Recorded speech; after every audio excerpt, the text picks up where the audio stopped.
partager la parole. Je vais apporter une petite exhortation de la parole de Dieu à l'assemblée ce matin. Soyons tous disposés pour recevoir, que chacun reçoive sa part. Mes frères et sœurs, depuis un temps, la servante de Dieu, notre maman, ne cesse de nous parler. Et nous a parlé de la fidélité de Dieu. Nous devons faire confiance. Nous devons faire confiance en Dieu parce qu'il est le Créateur. Nous n'avons pas à choisir autre chose. Nous devons faire confiance en Dieu parce qu'il est le Créateur. Il est fidèle et Dieu n'échoue jamais. Amen. Amen. Notre Dieu n'échoue jamais. Nous devons lui faire confiance. Et il y a peu ici, elle a commencé à nous parler de la présence de Dieu. De la présence de Dieu. Nous devons chercher la présence de Dieu dans tout ce que nous faisons. Dans Proverbe, il est écrit, cherchez-les dans toutes tes voies, il aplanira tes sentiers. Nous devons chercher la présence de Dieu en tout ce que nous faisons. C'est Dieu qui dispose de tout. Quand on est en sa présence, nous ne manquons de rien. C'est pourquoi nous sommes là. Même ceux qui sont à la maison, ils sont en train de nous suivre. Vous qui nous suivez, nous sommes là en la présence de Dieu. Nous cherchons la présence de Dieu. Rien d'autre que sa présence. Parce que quand on est en sa présence, on ne peut rien manquer. Souvenez-vous de tous ceux qui sont passés. Nous disons que la parole de Dieu dispose de tout. La parole de Dieu répond à tous nos questionnements. Mais la parole de Dieu est indissociable de Dieu. Quand tu as la parole de Dieu, tu as Dieu en toi. Parce que sa parole nous dit, celui qui a l'enfant a la vie. Celui qui n'a pas l'enfant n'a pas la vie. Mais si vous invoquez Dieu, si vous invoquez l'enfant, sachez que vous avez la présence de Dieu en vous. Il n'y a pas longtemps, mais cette présence-là se remarque. La présence de Dieu paraît vraiment évidente. La présence de Dieu n'est pas sensible, mais la parole de Dieu, elle est vécue. Quand nous parlons de la parole de Dieu, c'est comme si ça passait. Les uns entendent d'une façon, les uns d'une autre façon. Chacun a sa façon d'expérimenter la parole de Dieu. Mais c'est l'expérience qui nous fait vivre la parole de Dieu. Dans l'expérience, la fois passée, nous avons vu l'évangéliste Maman Yvonne, elle nous a parlé de la présence de Dieu. Elle nous a parlé de la présence de Dieu. Elle a dit la présence de Dieu. Elle a parlé du centenier romain Corneille. Le centenier romain Corneille a rencontré la présence de Dieu de sa façon, d'une autre façon. Quelle était la façon du centenier romain? Les centeniers romains, ils priaient. Nous avons la prière. La présence de Dieu, c'est dans la prière. La présence de Dieu, c'est dans sa parole. À Moïse, nous avons parlé, nous savons la révélation de la parole de Dieu. Il s'est révélé à Moïse et nous l'avons appris.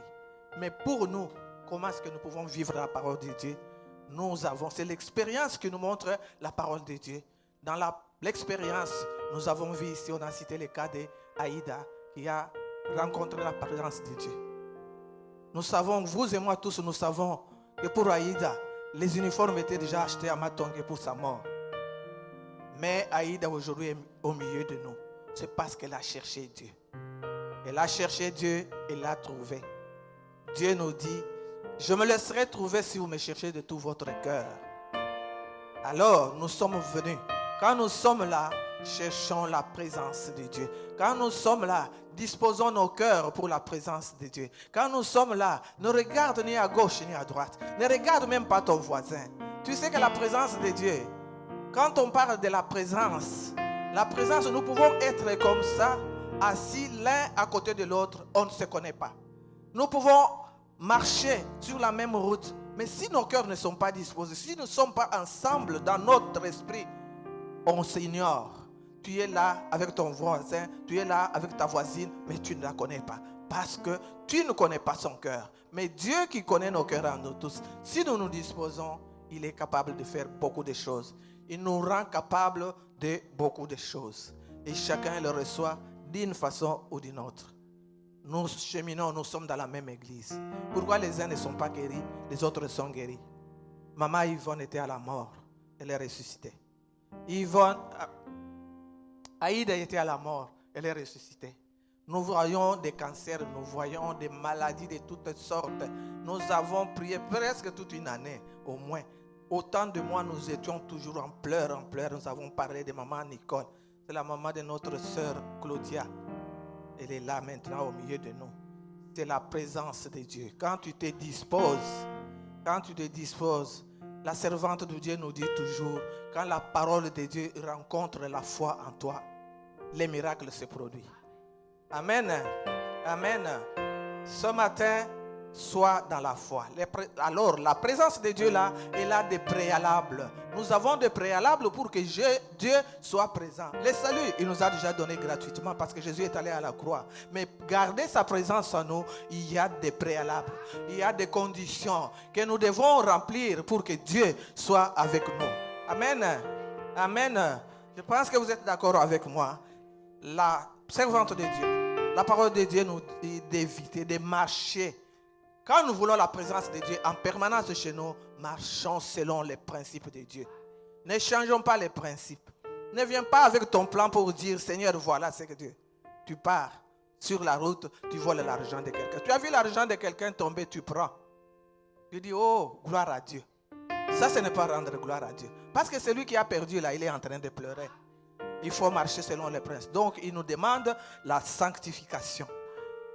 La sanctification, marcher selon la vie du Seigneur. Marcher selon les principes de Dieu. Pratiquons la sanctification. Quand on parle de la sanctification, d'aucuns peuvent dire, ah, est-ce qu'elle qui parlerait sainte? La sanctification, ne voyons pas tout simplement, oh, celui-ci est impudique, celui-ci est ceci. La sanctification, c'est aussi dans nos pensées.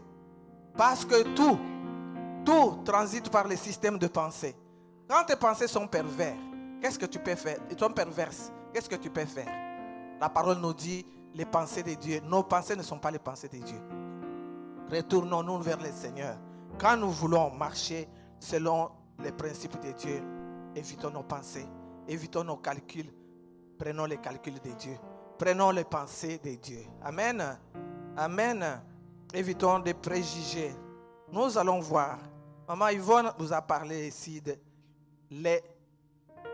du centenier romain. Il était intègre.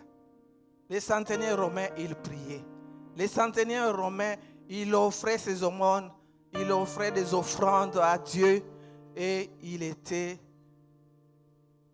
apprécié de tout le monde. Il était apprécié de tout le monde. Mais il pouvait y avoir aussi d'autres personnes qui ne l'appréciaient pas. Parce que tu ne peux pas avoir l'unanimité. Parce que même Jésus, qui est venu, notre Seigneur, qui est venu pour nous donner la vie, n'avait pas rencontré l'unanimité de tous. Mais alors, que cela ne te freine pas. Que cela ne te freine pas à continuer à faire l'œuvre de Dieu. Que cela ne te freine pas à faire du bien. La parole nous dit, ne vous fatiguez pas. Ne vous lassez pas à faire du bien. Parce qu'au moment convenable, tu pourras récolter les fruits de ce que tu fais. Alors, les centeniers avaient sa façon. Aujourd'hui, nous allons encore continuer. Nous sommes toujours dans le même thème de la pensée, de la présence de Dieu. Aujourd'hui, nous allons voir la présence de Dieu au travers de notre cas. Moi, je prie le cas de la femme samaritaine. C'est encore un cas pour rencontrer le Seigneur. Comment celui-ci a rencontré le Seigneur? Il n'est pas allé chercher le Seigneur. Les centeniers romains cherchaient le Seigneur parce qu'en faisant du bien, en faisant ceci, en faisant cela, en priant. Mais celui-ci ne priait pas.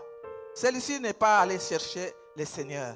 Il a sa façon. Mais Dieu, il est sans cesse en quête de nous rencontrer. Mais c'est nous qui manquons de nous retourner vers lui. Ce matin que tu es là, dis Seigneur, fais-moi revenir à toi. Seigneur, je veux te rencontrer. Je suis assoiffé. Je suis maintenant disposé. Ce n'est pas pour rien qu'il a disposé de 2 jours d'accélération divine. C'est pour que tu oublies tout ce qui est passé. Tu oublies tout ce qui est dans le passé pour regarder maintenant devant, fixer tes regards sur Jésus et aller de l'avant. Il te relève si toi, tu disposes de ton cœur. Si vous me cherchez de tout votre cœur, je me laisserai trouver par vous. Amen. Amen. Nous allons prendre nos Bibles, nous lisons la parole de Dieu dans l'évangile de Jean, au chapitre 4. Maman Sophie, tu peux lire pour nous?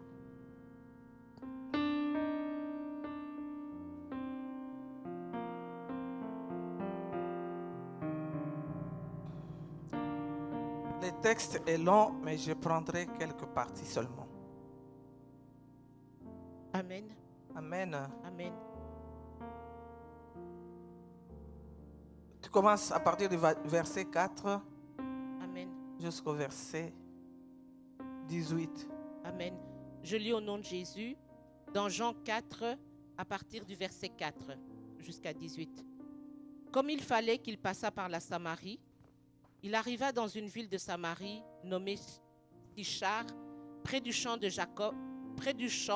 Jacob avait donné à Joseph son fils. Là se trouvait le puits de Jacob. Jésus, fatigué du voyage, était assis au bord du puits. C'était environ la 6e heure. Une femme de Samarie vint puiser de l'eau. Jésus lui dit, « Donne-moi à boire. » Car ses disciples étaient allés à la ville pour acheter des vivres. La femme samaritaine lui dit, « Comment toi, qui es juif, me demandes-tu à boire, à moi qui suis une femme samaritaine? » Voilà. Les Juifs, en effet, n'ont pas de relation avec les Samaritains. Jésus lui répondit, « Si tu connaissais le don de Dieu et qui est celui qui te dit, « Donne-moi à boire », tu lui aurais toi-même demandé à boire et il t'aurait donné de l'eau vive. « Seigneur, lui dit la femme, tu n'as rien pour puiser et le puits est profond. D'où aurais-tu donc cette eau vive? Es-tu plus grand que notre père Jacob qui nous a donné ce puits et qui en a bu lui-même, ainsi que ses fils et ses troupeaux? » Voilà les considérations. Jésus lui répondit, « Quiconque boit de cette eau aura encore soif. Mais celui qui boira de l'eau que je lui donnerai n'aura jamais soif.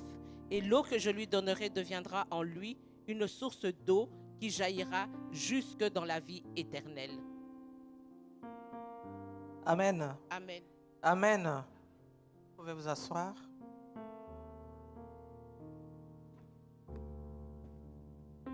Le texte commence par « comme il fallait ».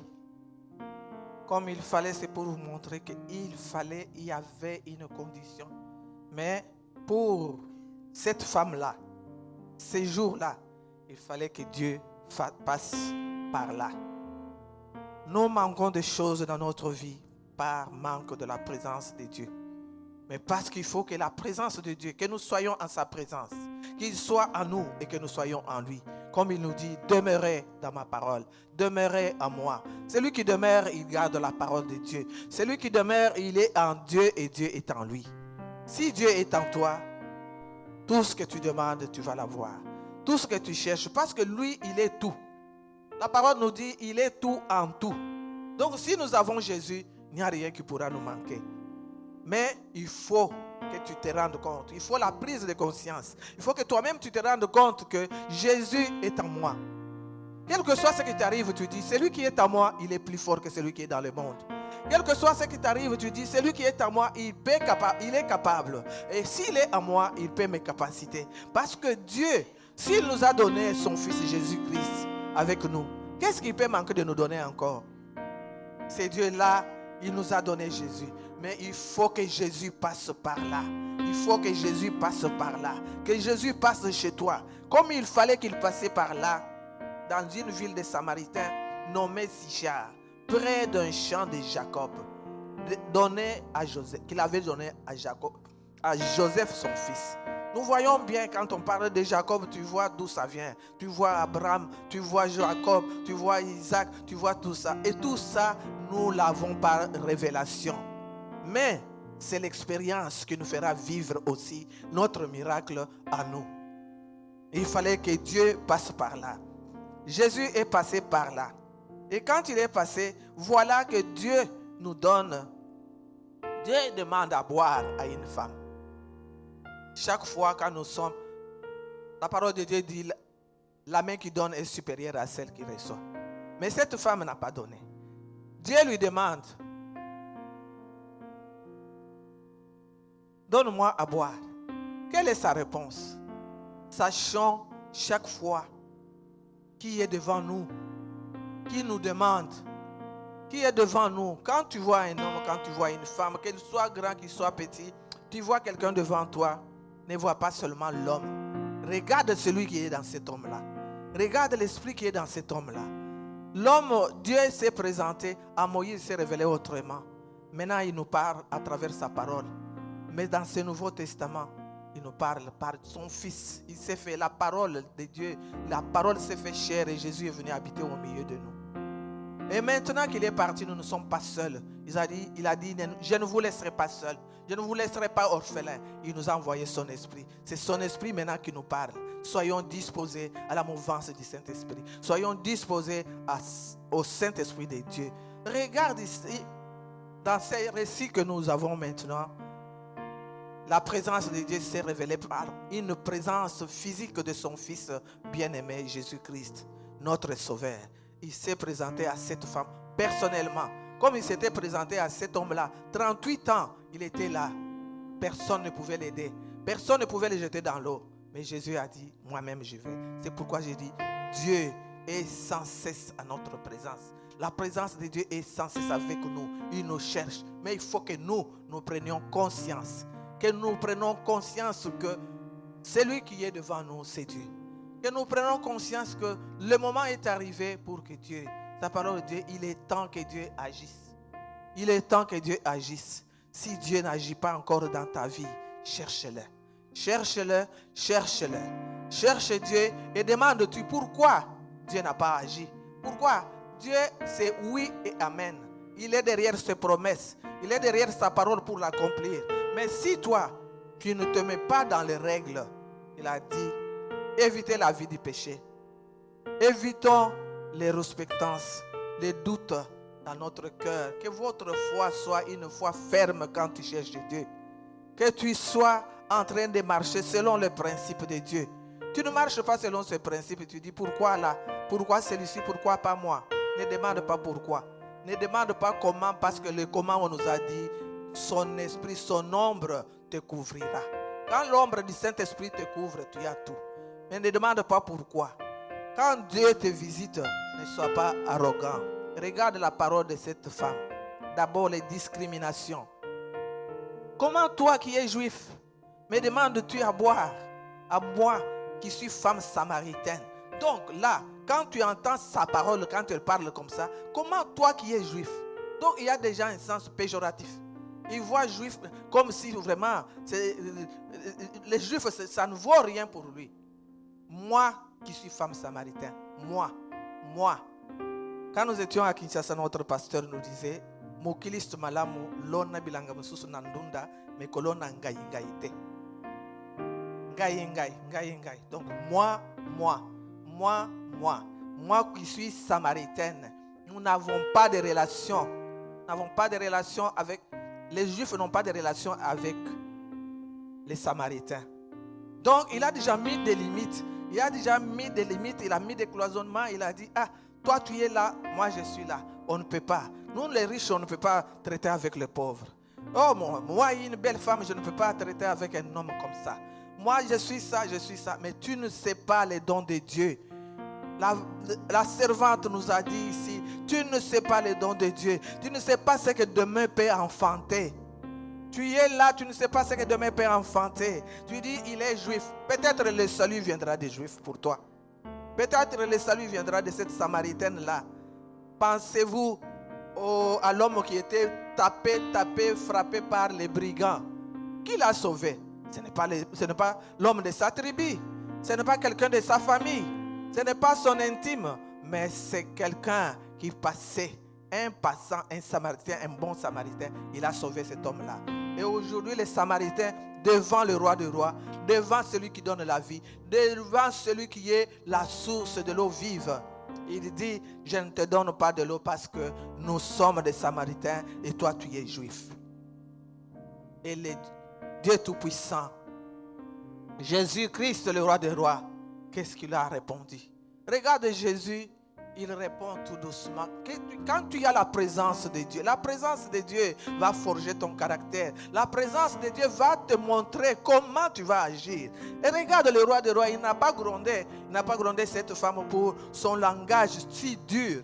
Il lui dit, si tu savais, si tu connaissais les dons de Dieu, et qui est celui qui te demande de l'eau, qui te dit donne-moi à boire, tu aurais toi-même demandé à boire.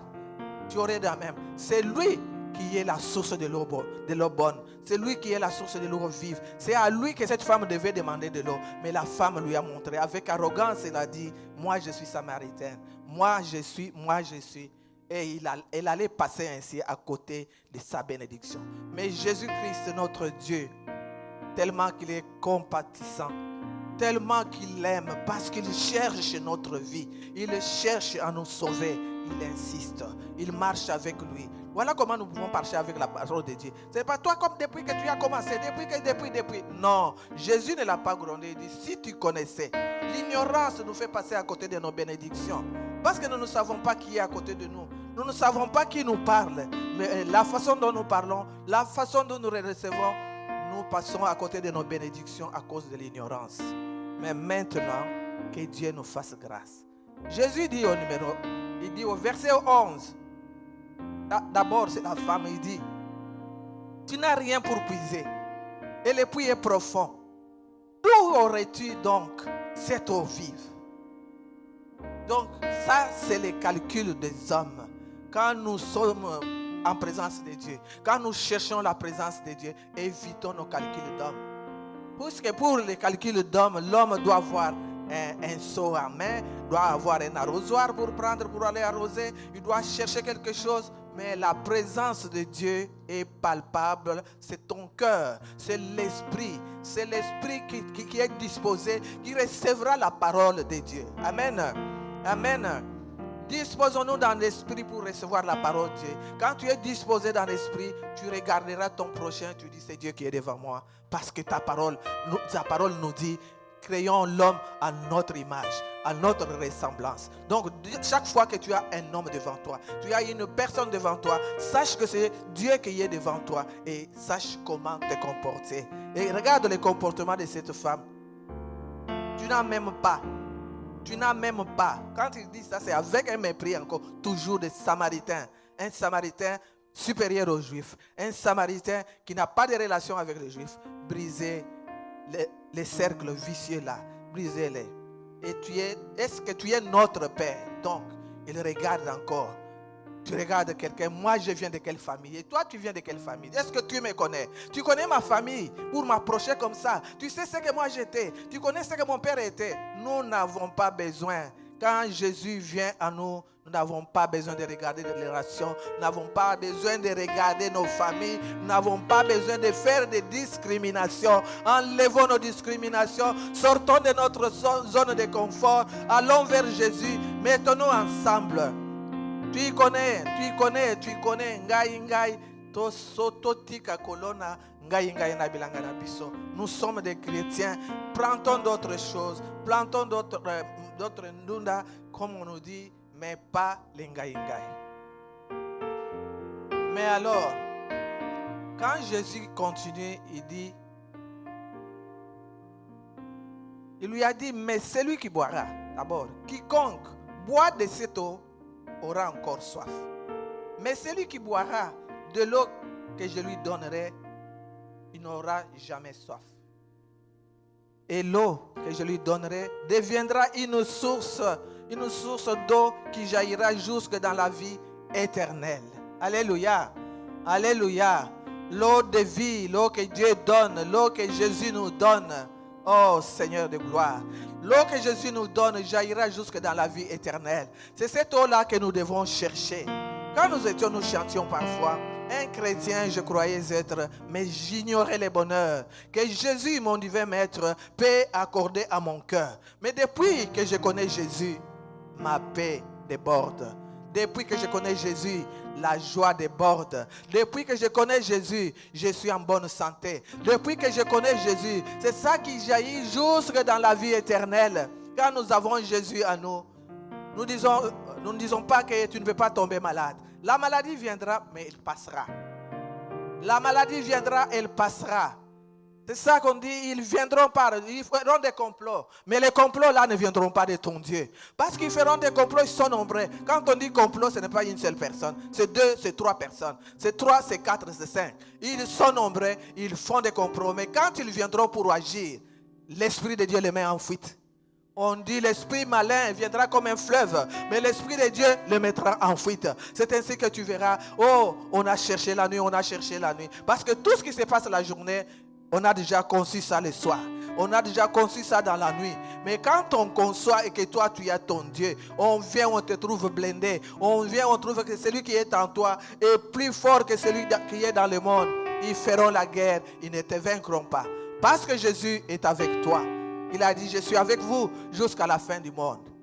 Quand Jésus est en toi, il te trouve. Et ça, c'est la parole de Dieu qui doit demeurer en toi. C'est l'Esprit de Dieu qui doit être avec toi journellement, jour pour jour. Tu regardes, tu dis, Seigneur, je suis tombé, relève-moi.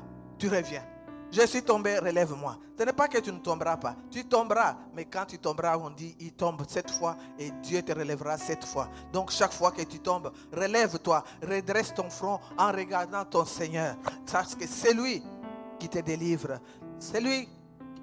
J'apprécie cette femme. Il lui a demandé encore, va chercher ton mari. Tu vois que la parole de Dieu, quand elle te rencontre, elle va aller dans ton besoin profond. Il va rencontrer ton besoin profond. Les besoins de cette femme, c'était quoi? La femme lui a dit, moi, je n'ai pas de mari. Je n'ai pas de mari. Jésus a trouvé la sincérité. C'est ça qu'il nous dit, marchons selon les principes de Dieu. Marchons selon les principes de Dieu. Le psaume 145 nous dit, Dieu est près de ceux qui l'invoquent et ceux qui l'invoquent avec sincérité. Ceux qui l'invoquent avec sincérité. Cette femme a été sincère. Elle n'a pas mâché les mots, elle n'a pas dit je trompe. Au moins ici, elle était arrogante, mais quand elle voit combien on chemine avec elle, elle commence à dire la vérité. Elle a dit à Dieu, je n'ai pas de mari. Et Dieu lui a dit, pour ça, tu as eu raison. Pour ça, tu as eu raison. Tu as eu déjà 5. Et celui que tu as n'est pas ton mari. Donc, qu'est-ce que cette femme cherchait? Nous venons à l'église, nous multiplions de venus, de va, de vient, de va, de vient, mais nous ne changeons pas. Nous venons de va, de vient, mais nous sommes toujours les mêmes. Nous n'obtenons pas. Pourquoi nous n'obtenons pas? Demandons-nous. Pourquoi nous n'obtenons pas? Cette femme a dit la vérité qu'elle n'avait pas de mari. Elle en avait déjà changé 5. Est-ce que nous pouvons dire qu'en changeant ces 5-là, ce sont seulement ces maris-là qui étaient mauvais, qui les renvoyaient? Ou bien c'est cette femme qui n'était pas bonne parce que les maris les quittaient? À qui la faute? C'est ça, c'est une question que nous pouvons nous poser nous-mêmes tous. Rentrons à nous-mêmes, nous disposer à Dieu. Comme nous disons, nous sommes disposés. Nous avons marché, nous avons mal marché, nous disons Seigneur, pardonne-nous, nous avons marché à l'encontre de ta parole. Nous avons marché autrement que ce que tu nous demandes. Nous avons été dans des divisions. Nous avons été Seigneur des Seigneurs. Mais maintenant, nous nous disposons. Regarde, cette femme s'est disposée. Elle a dit, pour cela, tu es un prophète. Il a reconnu maintenant qu'il est en face du prophète. Parce qu'en face du prophète, tu ne viens pas en face du prophète avec les mensonges. Tu ne viens pas en face du prophète avec une double vie. Tu ne viens pas en face du prophète en trompant. Parce que tu peux parler. Tu parles, mais le prophète est en train de voir ce que tu es. Devant la parole de Dieu, devant Dieu, tout est à nu et à découvert. Tout est à nu et à découvert. Personne ne peut se cacher. Tu peux... Quelqu'un qui, c'est lui le créateur, qui connaît les aboutissants et les teneurs. C'est lui qui est le commencement et la fin. C'est lui qui a créé les ténèbres et la lumière. Donc, quelles que soient les ténèbres, il a dit, les ténèbres ne régneront pas toujours. Donc, tu viens avec tes ténèbres, tu viens avec tes cache-cache, mais sache que devant Dieu, tu es à nu. Donc, quand tu viens avec la sincérité du cœur, Dieu va. Viens avec la sincérité du cœur, disposé dans ton cœur, Dieu va te relever. Dieu va te relever. Il va te couvrir de son ombre. Ne te demande pas comment. J'ai déjà fait ça, j'ai déjà fait ça. Est-ce que Dieu peut encore m'accepter? Regarde cet homme-là, 38 ans. Plus âgé que Jésus. Parce que Jésus n'avait pas 38 ans. Mais lui, il avait déjà 38 ans. Donc, il est né avant. Alors quand tu es devant les prophètes, ne te dis pas, moi, Nazamukolo, Gaïnaza, ceci. Les prophètes, il a les pensées de Dieu. Nos calculs, nos pensées, c'est ça qui nous bloque. nos calculs, nos pensées. Mais regarde cette femme qui parlait des montagnes, qui parlait du puits, de leur père, qui parlait de tout. Dieu lui a dit, maintenant là, Dieu est esprit. Il a besoin que ceux qui l'honorent, ceux qui l'adorent en esprit et en vérité. Quand il a dit la vérité, il a demandé lui-même. Je suis vraiment contente de l'attitude de cette femme. Quand elle a vu que Jésus lui a dit ça, elle a changé. Directement, elle a changé. Elle n'a pas continué à riposter. Elle a dit, donne-moi cette eau-là. Donne-moi cette eau-là. Donne-moi cette eau-là. En demandant cette eau, c'est la disposition, c'est la disponibilité de cette femme. Quand elle s'est disposée, Jésus lui a donné l'eau. Quand Dieu nous appelle, disposons nos cœurs. Et la femme, ayant laissé sa cruche, s'en alla dans la ville et dit aux gens, venez voir un homme qui a dit tout ce que j'ai fait. Ne serait-ce point le Christ? Tu vois qu'avant, la femme ripostait, la femme résistait, mais elle a vu qu'il n'a rien de caché devant le Messie, il n'a rien de caché devant notre Seigneur, devant l'enfant de Dieu. Il s'est disposé, il a demandé, Seigneur, donne-moi cette eau-là. Et voilà, la femme, il a laissé la cruche. Si nous sommes ici, nous venons en présence de notre Dieu, nous sommes en présence de notre Seigneur. Nous sommes disposés. Disposons-nous à recevoir sa grâce. Ne nous privons pas de la grâce de Dieu à cause de l'imitation. Ne nous privons pas de la grâce de Dieu à cause des préjugés. Ne nous privons pas, ne soyons pas renfermés à nous-mêmes ou isolés à nous-mêmes. Mettons-nous ensemble. Comme Néhémie, pour bâtir, il a dit à ses amis, lèvons-nous et bâtissons. Amen. Amen. Cela doit être notre leitmotiv. Lèvons-nous et bâtissons. Nous devons nous mettre ensemble pour bâtir l'œuvre de Dieu. Nous devons nous mettre ensemble pour sauver nos familles. Nous devons nous mettre ensemble pour la parole de Dieu, partager la parole de Dieu, prier ensemble comme faisaient les disciples. C'est ensemble, disposés dans le même élan, dans l'élan de l'Esprit, que l'Esprit Saint est descendu sur les apôtres. Ce matin, je voulais que nous partageons cette parole.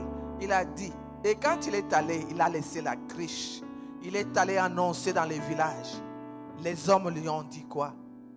Ce n'est pas à cause de ce que tu as dit que nous croyons, car nous l'avons nous-mêmes. Nous l'avons entendu nous-mêmes et nous savons qu'il est vraiment le sauveur du monde. Amen. Amen. Tu as entendu, tu as eu la parole de Dieu, va annoncer. Tu vas annoncer qu'on te croie, qu'on ne te croie pas, c'est Jésus seulement.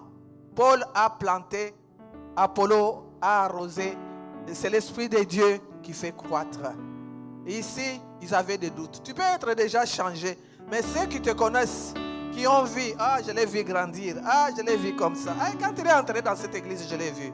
Il t'a vu, mais il ne te connaît pas.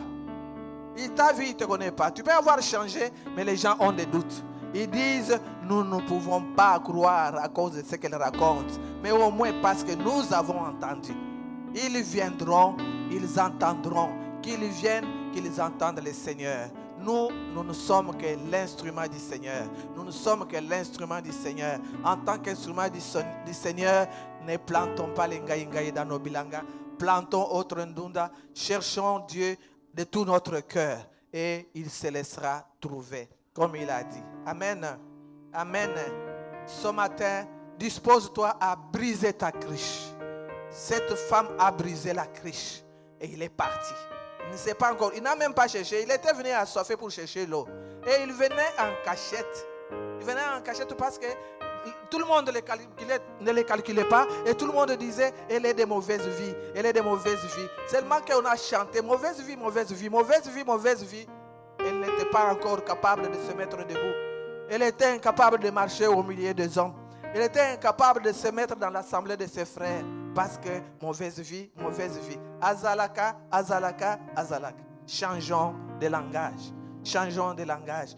Brisons notre cruche pour aller au Seigneur. Brisons notre cruche pour disposer de la présence de Dieu. Cette femme a brisé la criche. Bartimée, pour rencontrer le Seigneur, il a abandonné les manteaux. Quel est le manteau qui t'enveloppe ce matin? Quel est le manteau ce matin qui t'empêche d'aller vers le Seigneur? Mon frère, ma soeur, enlève ce manteau-là. Brise la criche, va vers le Seigneur. Et tu disposeras de tout ce dont tu as besoin. Parce que lui, il est la source. Il a tout. Il dispose de tout. Quand il nous utilise, c'est pour aller chercher les autres. Il a dit, Saul de Tars, c'est un instrument qu'il s'est choisi pour porter son nom aux nations, pour porter son nom devant le roi, pour porter partout. Souvenez-vous d'un fou. Jésus a bravé la tempête. Il a bravé la tempête contre vents et marées. Il a bravé la tempête pour aller sauver un fou dans les cimetières, un fou dans les sépulcres. Et quand il l'a sauvé, il a dit, va vers ta famille. Quand Dieu nous sauve, c'est pour sauver les autres. Quand Dieu nous appelle, c'est pour aller chercher les autres. Quand Dieu nous appelle, il nous confie la mission. Amen. Amen. Pour ça, soyons disposés. La chorale peut encore dire, nous sommes disposés. Est-ce que la chorale peut chanter?